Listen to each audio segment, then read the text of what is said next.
Hello and welcome back to the channel. This is Revender in Sports, and I've been doing a lot of videos on Paris Brest Paris, so if that's of interest to you, please check out the rest of the video catalog. And from time to time, I like to do videos where I dispel bike industry myths. And one in particular, marketing myths, I guess. One in particular is,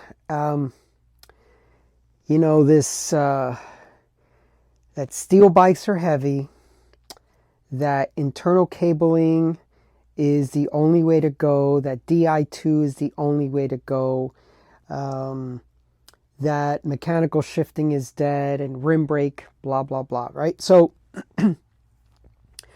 but one also, I'm looking now at this Cervelo R3. It's got carbon wheels on it, Di2, Ultegra, disc brakes, and 25 tires. And I'm going to compare that for you with my steel Ritchie, which doesn't have any race day equipment on it. It has a carbon bar and a carbon seat post, but everything else is a Dura-Ace group set. Aluminum wheels, aluminum stem, just very durable stuff that you can ride day in and day out. And in fact, it's the bike I rode to PBP, Paris Brest Paris, 762 miles or 1,226 kilometers, 12,000 meters of climbing or 40,000 feet of climbing. So just for fun, let's look at how much the bike industry has progressed in the years since steel frames, external cabling, and Di2 and all that stuff. All right, so I will grab the camera later, but right now we're going to do this in pounds and ounces. And these bikes are pretty much spec the same, except the fact that I've got Dura-Ace and she has Ultegra Di2 Disc. All right, so this bike here, there are no tool bags on it, there are no computers on it, no lights or anything on it. And that bike is at 1808. So pretty much 18.5 pounds. Okay, and this is a 51. So now we'll get my 55 steel bike.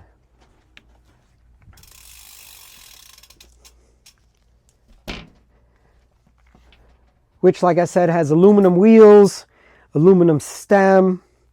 So 18.5 for that bike. And here's this bike at 1710. So I'll walk you through this bike real quick, but you've seen it on my channel many times before. So, and I'm not a weight weenie. I mean, there's nothing on this bike that's super lightweight. There's just regular Dura-Ace brakes, regular crankset, regular derailleurs on there. There's nothing special. My PVP plate is still on there.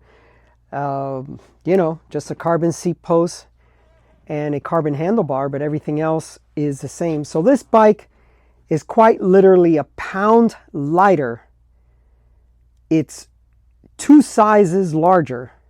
Does not have carbon wheels, does not have Di2, which people say is lighter because there's no shift cables and housing, but then you got batteries, so that all kind of washes out in most cases.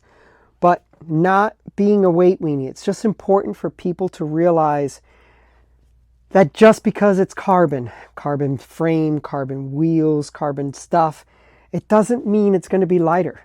It also doesn't mean it's going to perform better, in my opinion.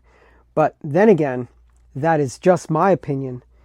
And I mean, these aren't even super lightweight cages. They're profile design cages from like 10 years ago.